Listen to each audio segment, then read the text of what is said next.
टंका गणी गणी थकी जिबे एही चारोटी राशि लागिबो लटरी। अगस्ट 1 रे पड़िबो अधिमास पूर्णिमा। दीर्घ 90 वर्ष परे अगस्ट 1 अर्थात मंगलवार रे पड़िबाकु जाउछि अधिमास पूर्णिमा।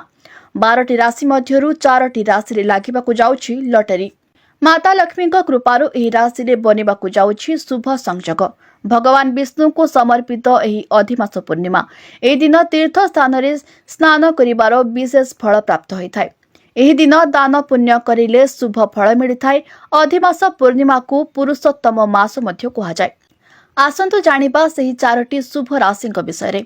मेष राशि आपणक कुंडली रे जबरदस्त महालक्ष्मी जोग रही। माँ लक्ष्मी कृपारु समय उत्तम रहिबो। आपण बहुत जल्दी एमिति कौनसी व्यक्ति भेट हेबे जे आपणक जीवन रे दिशा बदलाई देबे। माता लक्ष्मी आपणक भाग्य रे परिवर्तन आनिबे। ए कारणरू आपणको प्रत्येक क्षेत्ररू लाभ ही लाभ मिलिबो। आपणको चाकरी क्षेत्र रे नुआ मार्ग मिलिबो। मन मुताबक चाकरी मिलिबो। आय रे वृद्धि हेबार संभावना अछि।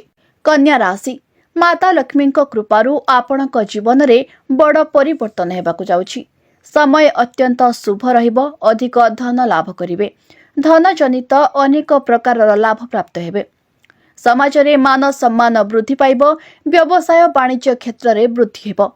आपणक जीवन रे खुशी ही खुशी आसिबाकु जाउछि। आपण कठिन स्थितिर सामना करिवे और जीवन रे सफलता प्राप्त करिवे। कुंभ राशि माता लक्ष्मी एबे आपणक उपरे अधिक प्रसन्न हेबे। जा कारणरू आपणक जीवन रे सुख समृद्धि आसिबो। अधिक धन लाभ हेबो। आपण बहुत जल्दी नुआ काम आरंभ करिले सफलता पाइबे। घर परिवार रे शांति बचाय रहिबो। व्यापार रे अधिक फायदा पाइबे। अटकी थिबा काम पूर्ण हेबो। विदेश रे पाठ पढ़िबार स्वप्न पूर्ण हेबो। तुला राशि माता लक्ष्मी को विशेष कृपा आपणक उपरे रहिबो। आर्थिक लाभ हेबो। पूर्वरु करा जायथिबा परिश्रमर फल प्राप्त हेबो। व्यवसाय रे आपणकर योग्यतार प्रदर्शन हेबो। आपणक जीवन रे परिवर्तन हेबाकु जाउछि जा आपण केबे भी भाबी नथिबे। आपणक जीवन रे केवल खुशी ही खुशी आसिबाकु जाउछि। आपणको बंधुकर सहयोग प्राप्त हेबो।